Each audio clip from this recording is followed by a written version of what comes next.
Good action tonight. Good football action.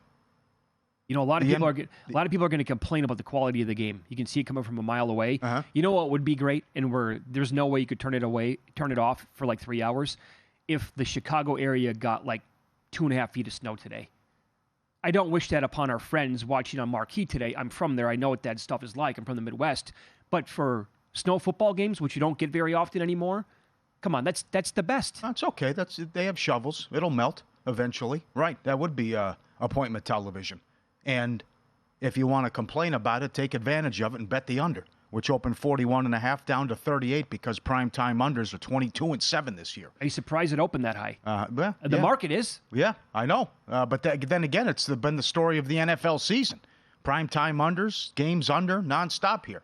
And even with a Division II quarterback going against a number 1 pick, I mean, are you going to see enough stops here? And certainly Badgett looked good last week when he wasn't turning the ball over. I mean, you think you're in that game and have a chance to win, and you had 5 turnovers. So I've been pleasantly surprised by how he's played, and I can't say the same for Bryce Young, which it's been a horror show, and it doesn't matter who's calling the plays. So the Colts defense allowed 38 points per game the previous 3 weeks. Last week, Bryce Young and the Panthers offense couldn't really do anything. Yep. That's a really bad sign. Couldn't even get the ball to Thielen. That is a bad sign. Yeah. And now with Chark, doesn't look like Chark's going to play. Mm-hmm. I mean, he's got to go over. How can this guy not get 70 yards? Who else is he going to throw to? But between, nothing there, incomplete passes, balls batted down, interceptions, pick sixes, it's been ugly. It's been really, really bad. And even the win was a low-scoring game against Houston, which going back, I don't know how that happened.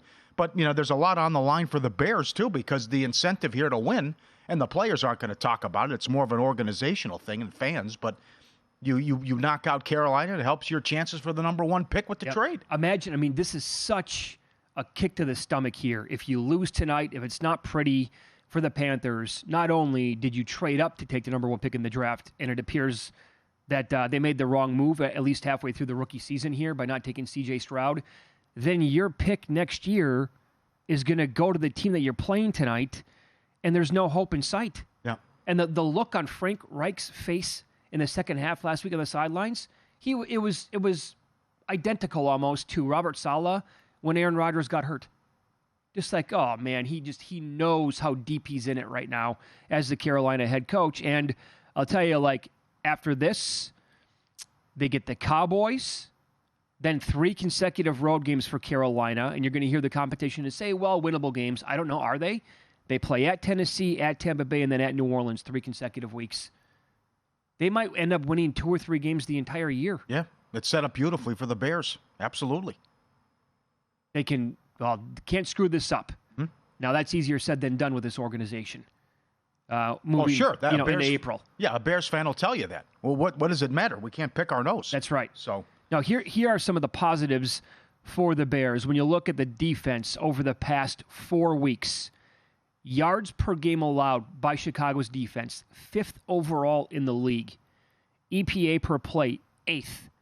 Explosive pass percentage allowed, 4th. Rushing yards allowed per game, they are 1st overall the last month.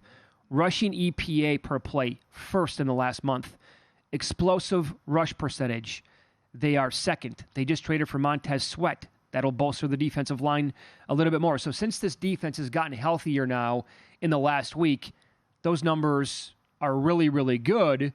And that also tells you that the combination, which is not great anyway, of Miles Sanders and Chuba Hubbard, are they going to be able to do much running the ball today against the Chicago Bears defense, which has been elite in the last month at stopping opposing teams' ground games? Mm-hmm.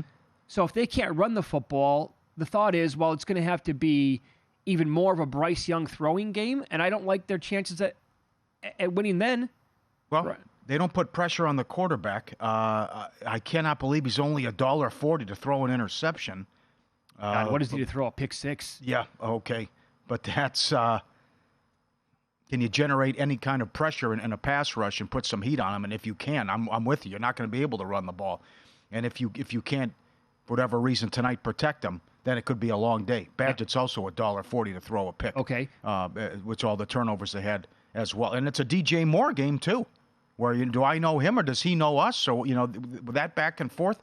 That's an interesting handicap, but I would think he has a big game because, again, Carolina hasn't been able to stop anybody, and you got all these guys out in the secondary. Yep. So he should have a huge game.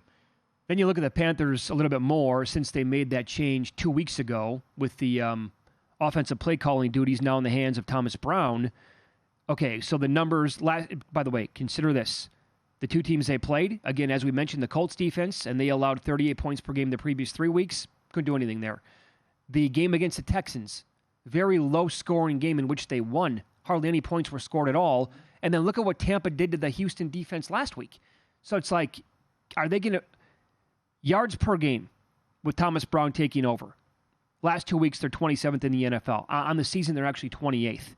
EPA per play against defenses, 27th. Passing yards per game, 27th. EPA per pass play, 27th. They're at the bottom or near the bottom of every single one of these categories since this guy took over against at least one defense that stinks and another one that's questionable at best. Yeah. And the Bears defense is playing a lot better. I just don't see a path tonight.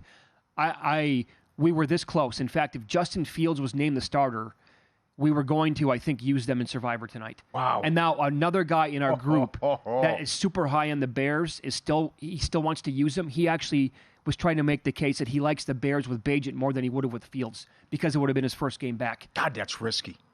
Again, well, it's a tricky week. That's why. Well, not necessarily. I mean, you didn't save the Lions, but you certainly have a gimme there with Dallas with Danny DeVito starting. But that's right. And the thing that throws a wrench into this is Cincinnati with Chase and Higgins now, of course, who might not play. So and then still, it's hard to fade C.J. Stroud.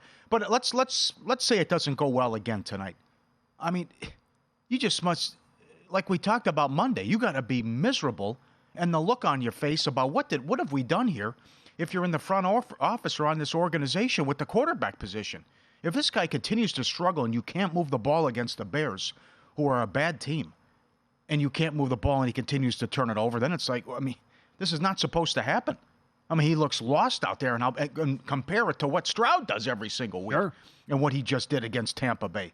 So, there's so much here in terms of, the first touchdown of the game. I have no idea. There's so many candidates.